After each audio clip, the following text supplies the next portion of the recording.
Halo semua, seperti biasa pada kesempatan kali ini kita akan melanjutkan pembahasan alur cerita The Villain of Destiny. Pada episode sebelumnya, Yu Mingkong pergi ke kota kuno Batu Hitam untuk mendapatkan talisman kuno milik Yiling, seorang reinkarnasi Dewa Supreme. Namun sayangnya kekuatan Yiling telah melampaui perkiraan Yu Mingkong, tetapi untungnya dia diselamatkan oleh seseorang dan itu adalah Yanji, bawahan Gu Sangge. Berpindah ke ibu kota kerajaan, kota kuno surga abadi. Karena jalur Dao Surgawi dari Istana Immortal Daoist akan segera terbuka, semua orang sedang sibuk untuk mempersiapkannya. Bahkan acara kali ini jauh lebih ramai dibandingkan biasanya karena ada rumor yang mengatakan bahwa Immortal Spirit akan muncul. Agar tidak diprotes oleh massa, bahkan Istana Daoist atau Istana Immortal mengendurkan sedikit persyaratan untuk memasuki jalur Dao Surgawi pada anak-anak muda yang menginginkan kekuatan. Karena sekarang 5 orang terkuat di Istana Immortal sedang terluka atau diasingkan, Gu Sangge sangat yakin bahwa tidak ada yang lebih kuat darinya, sehingga kali ini tidak ada yang akan menghalangi jalannya, apalagi Great Elder tidak akan ikut campur karena sekarang dia sedang sibuk melatih Xian Er. Selesai melaksanakan perintah tuannya, Yanji akhirnya kembali. Dia segera melaporkan apa yang sebenarnya terjadi, di mana Yu Mingkong dan 4 bawahannya sedang menyerang seorang pria dengan aura aneh untuk mengambil sesuatu darinya. Pria itu memakai semacam teknik rahasia yang memancarkan aura setara dengan kekuatan Rana Sacred Lord. Namun dia kabur begitu melihatku, dan karena Yanji takut itu bisa merusak rencana Tuan Muda, jadi Yanji membiarkannya begitu saja, tambah Yanji. Mendengar semua itu, Gu Sangge hanya bisa bertanya-tanya, mungkinkah pria itu? Di detik berikutnya, suara sistem akhirnya bergema mengatakan bahwa putra keberuntungan baru sedang diawasi, sehingga quest baru sedang dipersiapkan. Gu Sangge hanya bisa tersenyum senang karena tampaknya tebakannya benar. Namun karena sistem belum memberikan questnya, tampaknya pihak lain masih dalam perjalanan atau jauh dari tempat ini. Sistem, coba analisa aura aneh dari putra keberuntungan yang disebutkan Yanji tadi, ucap Gu Sangge. Di luar Istana Immortal, beberapa orang-orang yang berkumpul mulai membicarakan tentang jalur Dao Surgawi dari Istana Immortal Daoist. Mereka sendiri tidak menyangka bisa menghadiri perjamuan dan masuk ke jalan Dao Surgawi. Intinya, meskipun mereka benar-benar sangat senang karena bisa memasuki jalur Dao Surgawi yang katanya memiliki banyak rahasia tersimpan di dalamnya, mereka benar-benar mulai memikirkan sebuah antisipasi kehadiran Gu Sangge, karena jika ada Gu Sangge, mustahil bagi generasi muda bersaing dengannya di jalur Dao Surgawi. Omong kosong, kita semua punya peluang yang sama dengannya. Selama kita bersatu dan bekerja sama, bahkan gajah yang besar sekalipun akan kalah oleh sekumpulan semut, teriak seorang pria udang besar yang tak setuju dengan pendapat tersebut. Namun orang-orang di sekitar hanya bisa menatapnya dengan tatapan heran karena meskipun berbadan besar, entah mengapa manusia udang menganalogikan dirinya sebagai semut. Sedang membicarakan semua itu, tiba-tiba datang sosok yang menarik perhatian semua orang karena itu adalah pewaris dari keluarga Yi, Yi Langtian, yang datang bersama adiknya Yi Liuli. Begitu mendarat, Yi Liuli bertanya pada kakaknya, apakah mungkin Gu Sangge juga datang kemari? Yang langsung dijawab pasti, karena yang menjadi tuan rumah acara ini adalah keluarga Gu. Datanglah seorang pria dari klan Harimau Putih dan dia adalah Tuan Muda Bailey. Menghampiri Yi Langtian, dia bukannya menyambutnya dengan baik, dia malah mulai mengoceh, mencoba merendahkan Yi Langtian yang telah kalah melawan pewaris keluarga cabang beberapa hari yang lalu, yang pastinya itu adalah Yiling. Bahkan Bailey sampai berkata bahwa dia sebenarnya tahu dan mengenal Yiling. Tak terima, Yi Liuli berniat membantu kakaknya, namun semua orang dibuat terkejut karena Gu Sangge datang. Ditemani oleh Yin Wei, Gu Sangge yang menuruni tangga langsung menyapa Yi Langtian. Yang awalnya murung, Yi Langtian dan Yi Liuli menunjukkan ekspresi senang saat mereka menyapa balik. Dan sebaliknya, Bai Li yang awalnya penuh semangat, tiba-tiba menunjukkan ekspresi cemberut setelah melihat Gu Sangge dan Yin Wei karena pada dasarnya Yin Wei adalah tunangannya.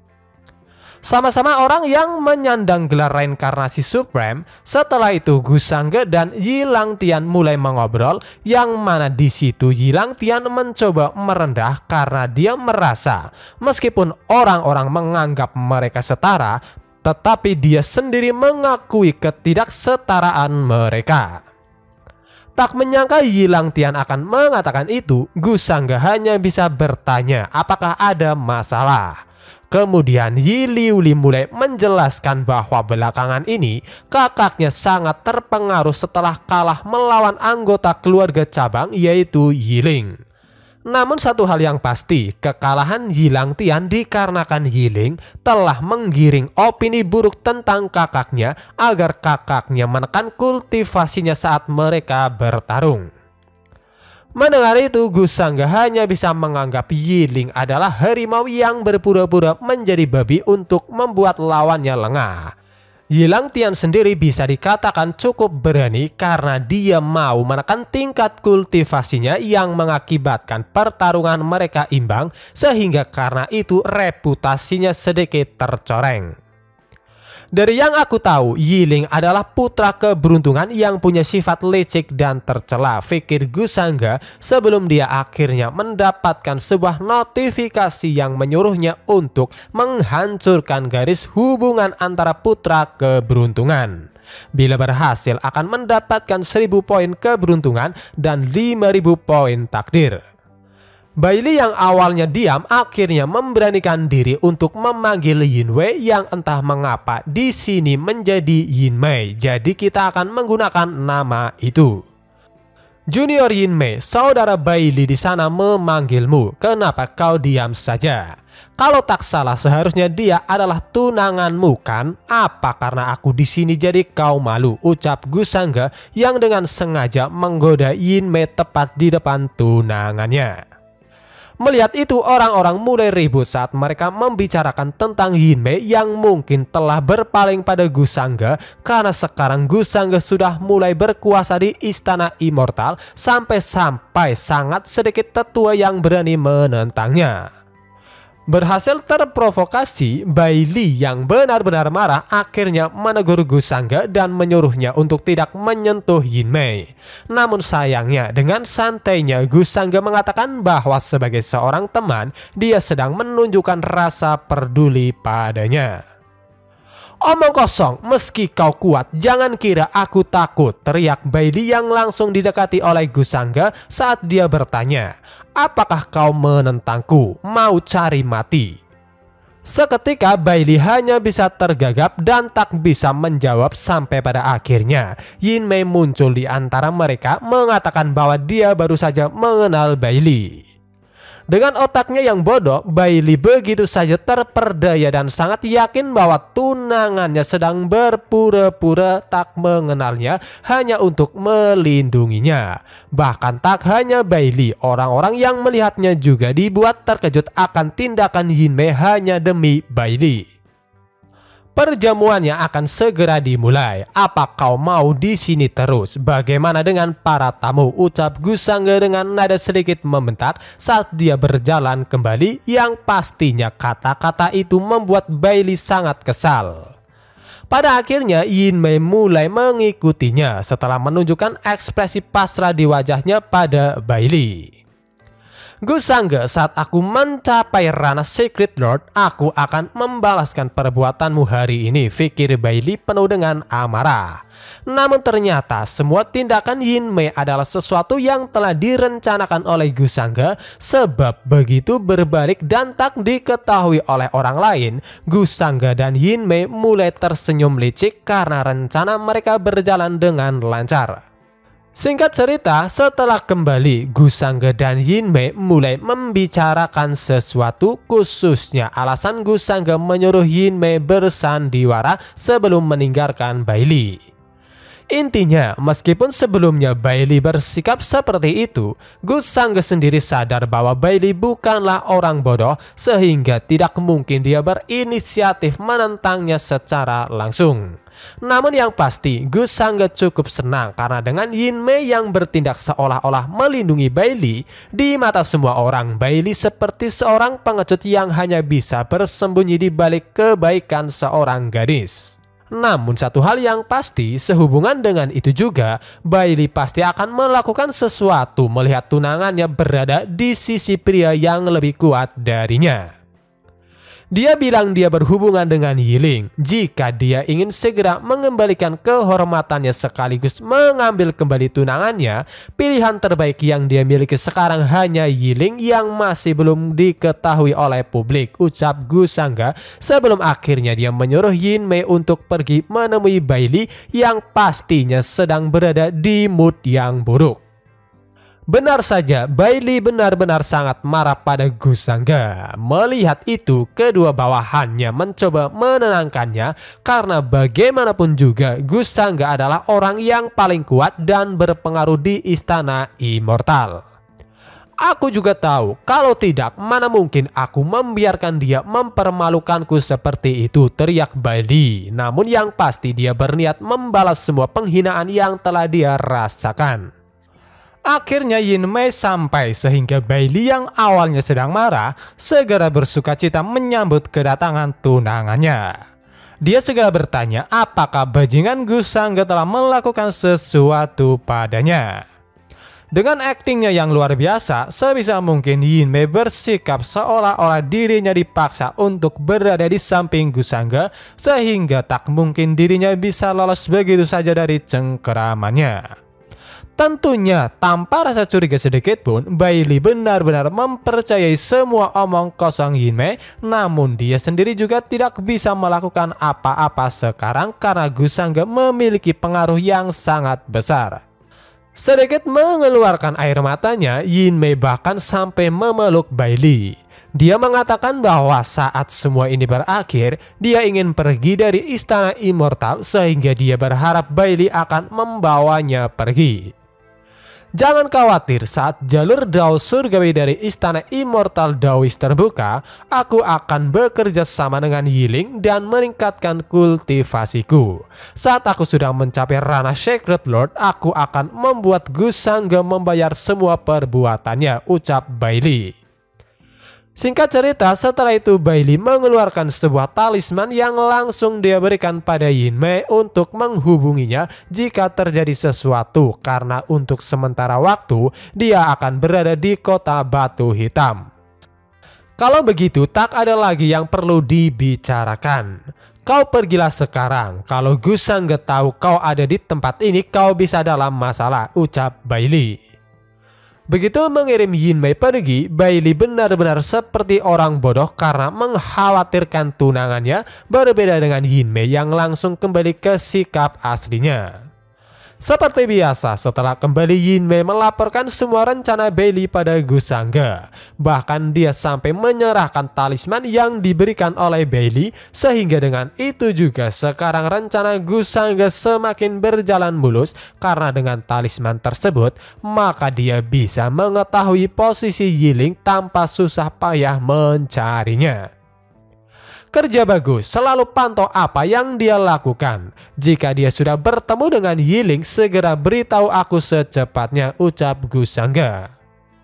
Tiba-tiba di luar menjadi sedikit bising karena ternyata sang permaisuri dari dinasti Supreme Immortal yang tak lain adalah Yu Mingkong telah tiba dengan menaiki burung phoenix-nya. Melihat kedatangan Yu Mingkong, Yiling yang sedang menyamar di antara kerumunan hanya bisa bertanya-tanya, apakah mungkin orang yang menyerangnya di kota Batu Hitam adalah Yu Mingkong? Kedatangan Yu Mingkong langsung disambut oleh Gu Sangga.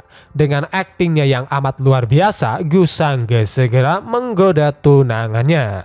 Namun sayangnya Yu Mingkong memiliki ekspresi kesal di wajahnya, dan ternyata itu karena dia tidak suka dengan Gu Sangga yang mengirim seorang wanita hanya untuk memanggilnya.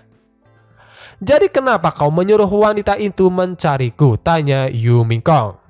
Mendengar itu, akhirnya Gu Sangga sekarang tahu sumber ekspresi masam tunangannya, sehingga dia terus menggodanya walaupun itu sama sekali tidak berhasil. "Yanji adalah orang yang kubawa dari alam bawah dan cuma kuanggap salah satu pengikutku.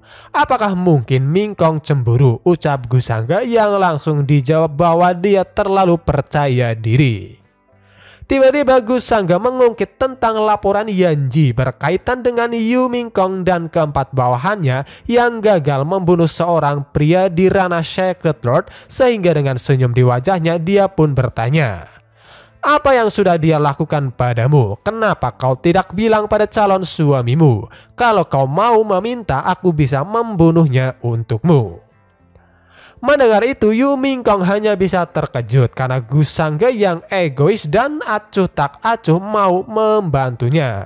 Namun yang pasti Yu Mingkong sangat yakin bahwa seharusnya di waktu ini Gu Sangga belum mengenali Yiling, sehingga dia mencoba bertanya pada Gu Sangga mengapa mau melakukan itu semua meskipun belum mengetahui alasannya. Menanggapi semua itu, dengan santainya Gu Sangga menjawab bahwa dia tidak membutuhkan alasan, sebab jika calon istrinya ingin orang itu mati maka dia akan membunuhnya.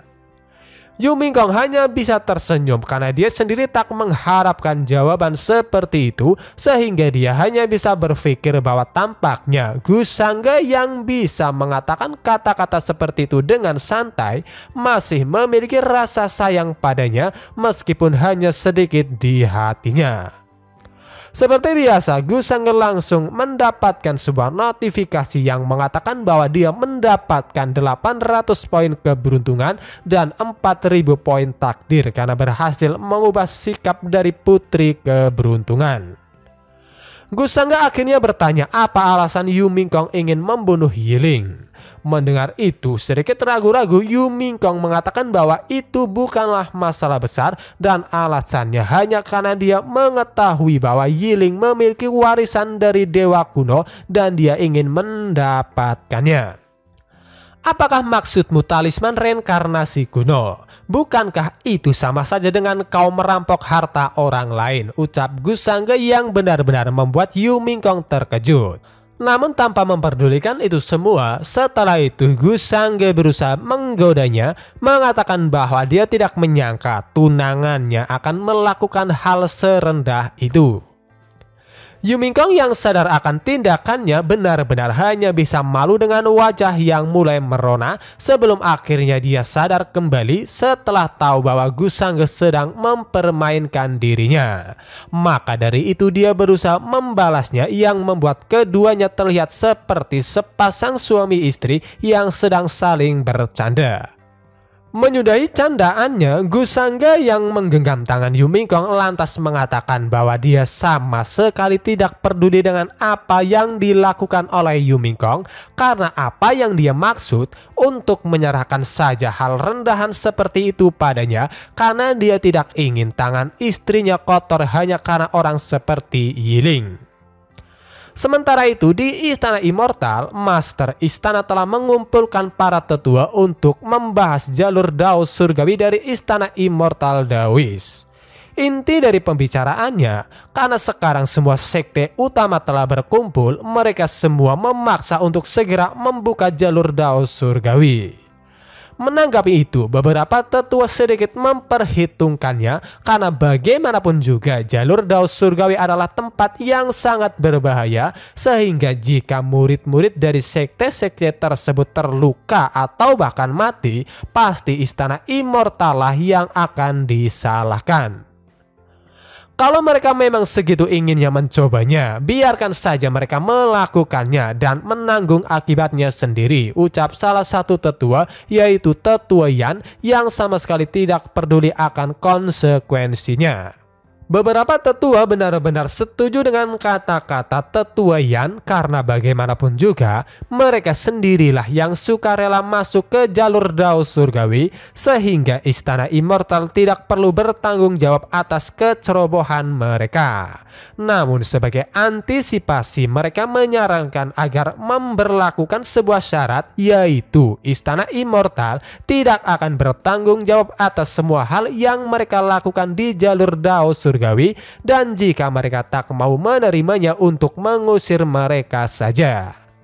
Tetap saja Master Istana masih khawatir karena pada dasarnya kali ini banyak pemuda-pemuda berbakat yang masih naif sehingga pertarungan takkan terhindarkan.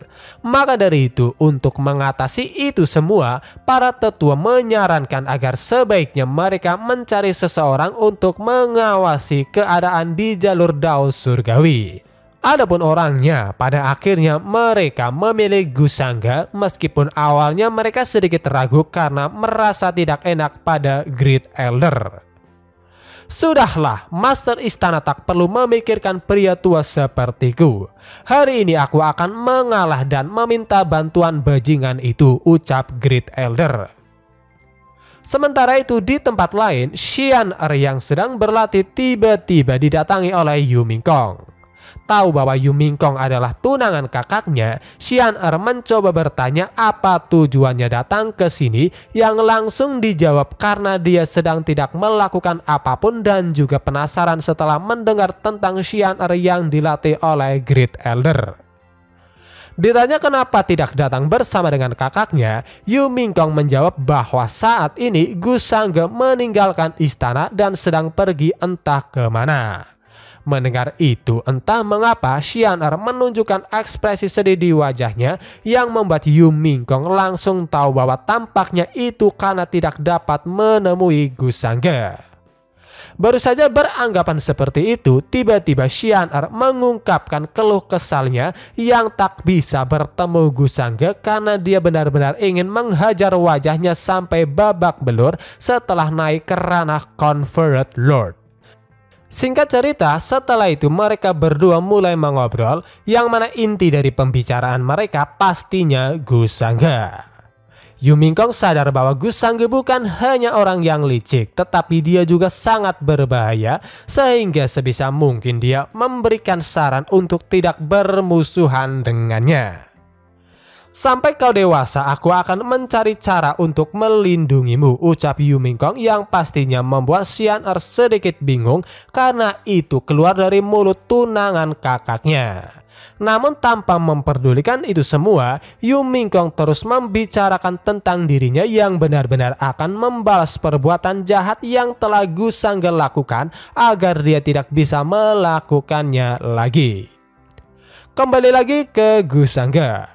Saat ini dia benar-benar senang karena berkat Yin Mei yang telah menemukan sumber kultivasi yang bagus, dia sekarang sudah berada di puncak ranah Gua Sigut, sehingga hal yang harus dilakukan selanjutnya tinggal mengawasi pergerakan Yiling.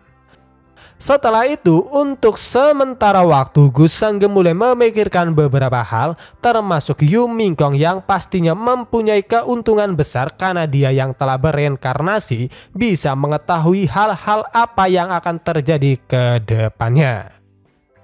Awalnya setelah kembali dari dungeon untuk kultivasi, aku ingin bertanya sedikit tentang Yiling padanya, pikir Gusangga. Tetapi sayangnya saat ini Yu Mingkong pergi entah kemana yang membuatnya bertanya-tanya apakah mungkin dia pergi menemui Xian. Sedang memikirkan semua itu, tiba-tiba Great Elder datang sehingga dengan segera dia bertanya apa yang membuat Great Elder datang mengunjungi istanaku.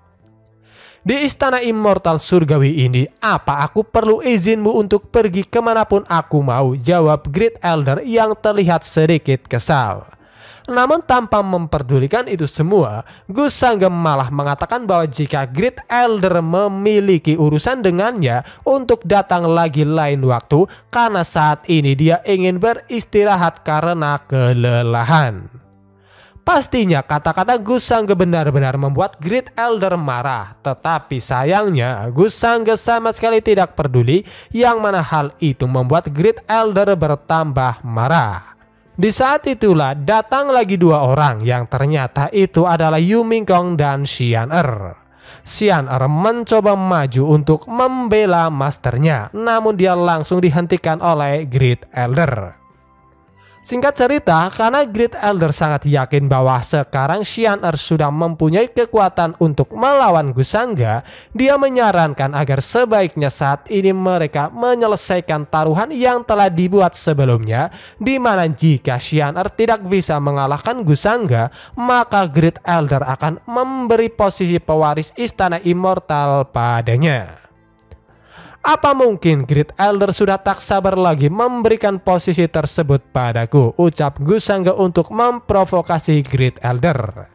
Setelah itu dia terus mengatakan beberapa hal, termasuk dia yang merasa taruhan yang dibuat oleh Great Elder tidaklah terlalu penting dalam pemilihan pewaris. Jadi sekarang kau mau menaikkan hadiah taruhannya? Tanya Great Elder yang akhirnya mengetahui niat Gusangga. Setelah cukup lama mereka berdebat, tanpa berbasa-basi lagi, Great Elder menanyakan apa yang sebenarnya Gusangga inginkan, karena dia tidak mempunyai waktu untuk bermain-main lagi.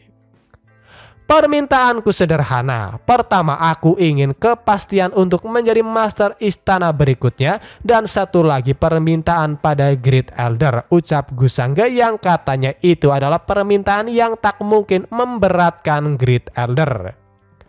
Great Elder sendiri sangat yakin kedua permintaan tersebut masih di batas kemampuannya. Namun satu hal yang pasti, dia hanya bisa bertanya-tanya, apakah mungkin semua ini adalah sesuatu yang sudah diperhitungkan dan direncanakan oleh Gusangga. Pada akhirnya Great Elder menyetujui semua persyaratan tersebut. Namun ternyata dia diminta oleh Gusangga untuk bersumpah demi hati daunnya, yang mana hal itu membuat Great Elder semakin kesal. Apa yang sudah dijanjikan oleh Master pasti akan ditepati tanpa perlu bersumpah. Apakah kau meragukan Master? Teriak Xian-Er yang sudah tak tahan lagi. Namun seperti itu adalah hal yang wajar. Dengan santainya Gusangga menjawab bahwa alasan dia menyuruh Great Elder untuk bersumpah karena memang dia meragukannya, yang mana pernyataan tersebut benar-benar membuat Xian-Er langsung terdiam heran, berbeda dengan Yu Mingkong yang hanya bisa menepuk jidatnya melihat kelakuan tunangannya. Pada akhirnya Great Elder benar-benar mulai bersumpah demi hati daunnya, yang mana jika dia melanggar apa yang sudah dijanjikan, dia akan mati tersambar petir dari langit. Bahkan jiwanya akan terpecah serta true spirit miliknya akan musnah dan takkan pernah bisa bereinkarnasi lagi. Dasar bajingan sialan selalu membuatku kesal. Aku sangat ingin menghajarnya sampai mati, teriak Great Elder saat dia berjalan pergi. Begitu Great Elder pergi, dengan senyum di wajahnya, Gusangga segera memanggil adiknya. Melihat itu dan takut Gusangga akan melakukan sesuatu, Yu Mingkong langsung bergerak untuk melindungi Xian-Er. Kak Mingkong, jangan khawatir, ucap Xian-Er menghentikan Yu Mingkong sebelum akhirnya dia mengarahkan pedang ke arah Gusangga karena dia ingin mengakhiri semuanya hari ini. Xian-Er, bahkan mastermu tak bisa sebanding denganku dan kau pikir mempunyai kesempatan menang melawanku, ucap Gusangga. Namun tanpa memperdulikan itu semua, Xian-Er langsung mendekat dan menyerang, walaupun pada akhirnya serangannya itu sama sekali tidak bisa mengenai Gusangga. Sebaliknya Gusangga segera pergi keluar yang langsung dikejar oleh Xian-Er. Menggunakan teknik Jet Flame Sword, Xian-Er mencoba menebas Gusangga, tetapi pedangnya bisa dihentikan oleh Gusangga hanya dengan menggunakan dua jarinya, sebelum akhirnya dia mematahkan pedang tersebut yang pastinya benar-benar membuat Xian-Er terkejut. Kau selalu bicara tentang bagaimana kau ingin membunuhku, tapi kau sama sekali tak menghargai kesempatan yang kuberikan padamu. Kelakuanmu ini tak ada bedanya dengan anak kecil egois. Kau benar-benar sangat membuatku kecewa, ucap Gusangge yang menambah keterkejutan Xian'er karena seharusnya Gusangge senang karena bisa mengalahkan dirinya dengan mudah. Layaknya seorang kakak yang memarahi adiknya, Gusangge langsung menyentil dahinya. Setelah itu dia mencoba menasehatinya dengan mengatakan bahwa jika Xian'er melakukan hal yang seperti ini lagi, maka dia akan menguncinya di dalam dungeon dan meninggalkannya di sana selama beberapa tahun.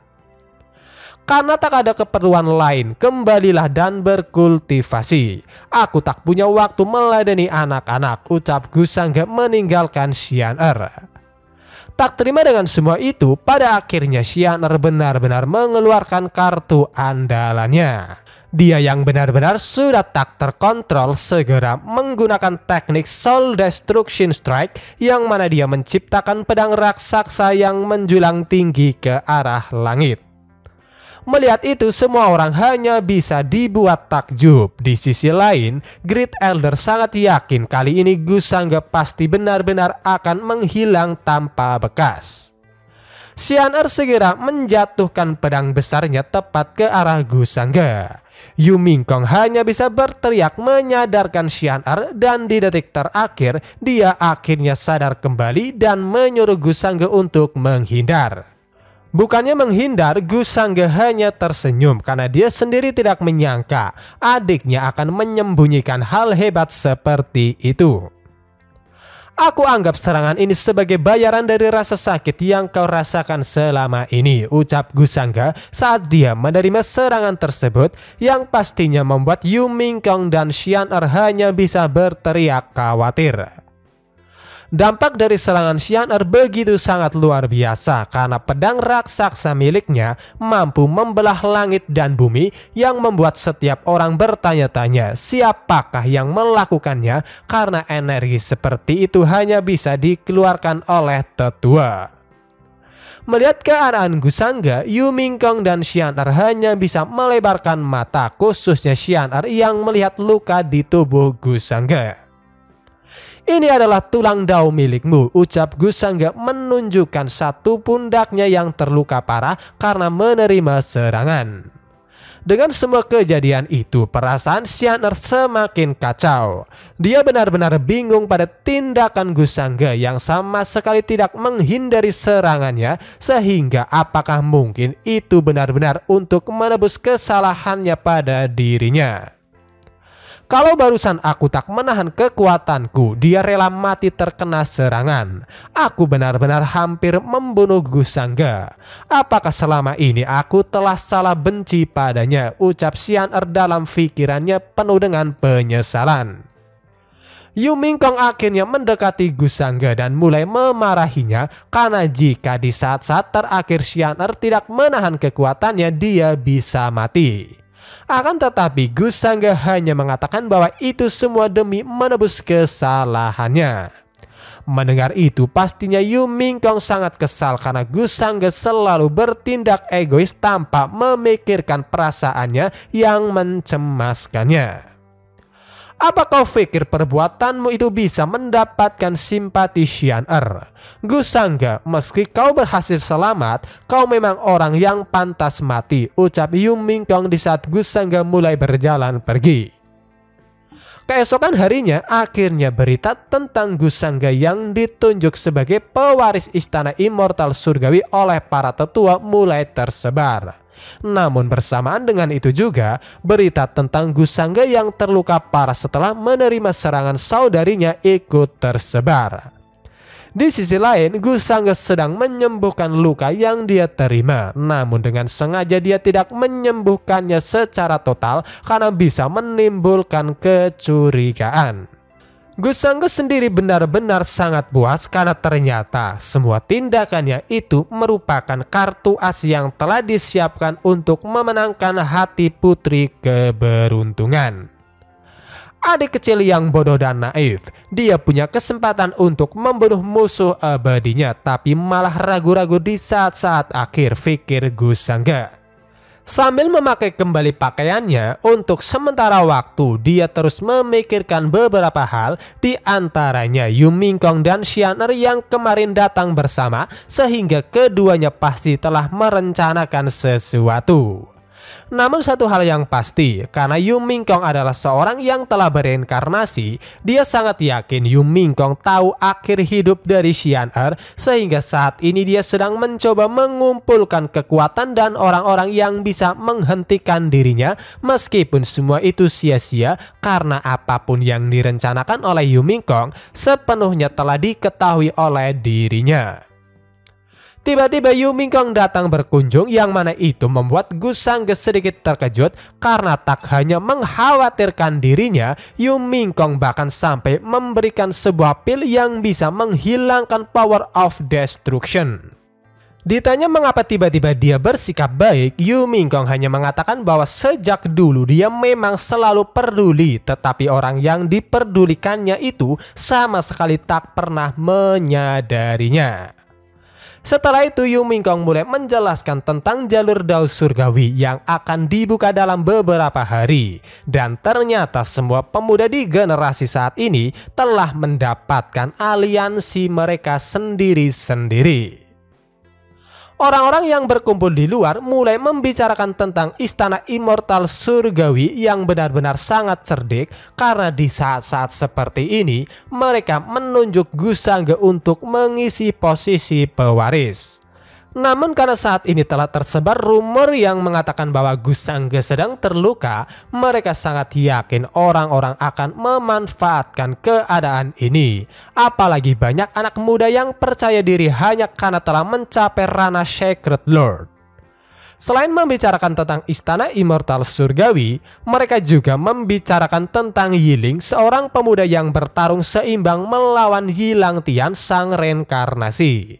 Namun satu hal yang pasti, mereka hanya bisa menganggap Yiling orang gila karena ada sebuah rumor yang mengatakan bahwa dia berencana untuk menantang Gusangga. Kembali lagi ke Gusangga. Ditemani oleh tunangannya, saat ini dia sedang membicarakan sesuatu dengan Yilang Tian yang ditemani adiknya. Awalnya topik pembicaraan mereka berkaitan dengan Yiling, sehingga Yilang Tian mencoba menasehati Gusangga agar tidak memandang rendah Yiling seperti yang telah dia lakukan. Karena aku meremehkannya, sekarang aku menderita rasa malu yang lebih besar daripada kalah bertarung, ucap Yilang Tian. Tak begitu peduli dengan semua itu, Gusangga mulai melancarkan tipu muslihatnya. Pertama-tama dia bersikap seolah-olah penasaran dengan Yiling, termasuk tindakan Yiling yang ingin menantang dirinya. Sepertinya saudara Yi dan tamu yang duduk di sampingku ini berpikir sama. Pasti ada seseorang yang membantu Yiling, ucap Gusangga, yang membuat Yilang Tian terkejut karena semua itu benar. Namun tanpa memperdulikan itu semua, Gusangga terus melanjutkan kata-katanya yang tiba-tiba mengungkit tentang kejadian akhir-akhir ini, di mana banyak murid-murid hebat dari berbagai sekte menghilang tanpa alasan yang jelas. Mendengar itu, Yu Mingkong benar-benar sangat terkejut karena tindakan Gusangga saat ini sama persis seperti di kehidupan sebelumnya ketika dia sedang mencoba memanipulasi orang-orang, dan dalam kasus kali ini dia mencoba menyalahkan semua itu pada Yiling. Melihat itu, Gusangga hanya bisa tersenyum senang karena Yu Mingkong sudah menyadari rencananya. Ada apa, Mingkong? Apakah ada yang mengganjal di pikiranmu? Tanya Gusangga saat dia menggenggam tangannya. Berbeda dengan Yilang Tian yang kagum pada hubungan Gusangga dan Yu Mingkong, entah mengapa Yi Liuli sedikit cemberut karena mungkin dia cemburu. Namun tanpa memperdulikan itu semua, setelah itu Gusangga mulai melanjutkan tipu dayanya, dan kali ini dia membawa-bawa tunangannya yang katanya sedang gelisah memikirkan murid-murid sekte dan perguruan yang hilang belakangan ini. Semakin lama mereka mengobrol, Yi Langtian dan Yi Liuli semakin terhanyut dalam alur Gusangge. Apalagi Gusangge sampai membawa-bawa kasus tersebut dengan pewaris Forbidden Art yang sudah lama menghilang di alam atas setelah dihancurkan oleh para Taois. Apakah maksud saudara Gu kultivasi Forbidden Art digunakan lagi? Tanya Yi Langtian yang benar-benar terkejut. Menanggapi itu, Gusangge lantas menjelaskan bahwa karena seseorang yang melakukan kultivasi Forbidden Art akan memakan darah atau jiwa-jiwa keturunan asli untuk bisa meningkatkan kultivasinya, ada kemungkinan kejadian baru-baru ini berhubungan dengan itu. Saudara Gu, apakah mungkin Yiling tiba-tiba menjadi kuat ada hubungannya dengan hal ini? Tanya lagi Yi Langtian yang benar-benar membuat Gusangge sangat senang karena dia telah menantikan pertanyaan itu. Dengan aktingnya yang sangat luar biasa, Gusangge mulai menjelaskan kejanggalan-kejanggalan tentang Yiling, di mana dia yang tak mempunyai latar belakang yang menyokong kekuatannya, namun entah mengapa dalam waktu singkat kultivasinya setara dengan pewaris keluarga utama. Mendengar semua itu, Yi Langtian akhirnya berniat menyudahi pertemuan mereka karena dia ingin secepatnya menyampaikan semua itu pada klannya. Jalan Dao Surgawi akan segera terbuka. Karena itu kami akan pergi dulu agar tidak mengganggu Tuan Muda. Terima kasih dan sampai jumpa lagi, ucap Yi Langtian sebelum akhirnya dia pergi bersama adiknya. Setelah mereka pergi, Yu Mingkong mulai mengomentari Gusangge bahwa caranya terlalu kejam, yang langsung dijawab, apanya yang kejam? Cepat atau lambat Yiling akan segera mati. Cara seperti ini lebih memudahkan kita, apalagi aku ini sedang membantumu. Memanggil Lin Ming, Gusangge segera menyuruhnya untuk mencari sebuah penginapan di sekitar sini yang membuat Yu Mingkong sedikit penasaran. Namun ketika ditanya apakah malam ini Gusangge akan keluar, dengan senyum di wajahnya dia hanya menjawab iya dan bahkan menyuruh Yu Mingkong untuk menyaksikan pertunjukan menarik yang akan dia buat malam ini. Oke semua, mungkin cukup sampai di sini dulu video pembahasan kali ini. Terima kasih buat kalian yang sudah menonton dan sampai jumpa lagi di video berikutnya.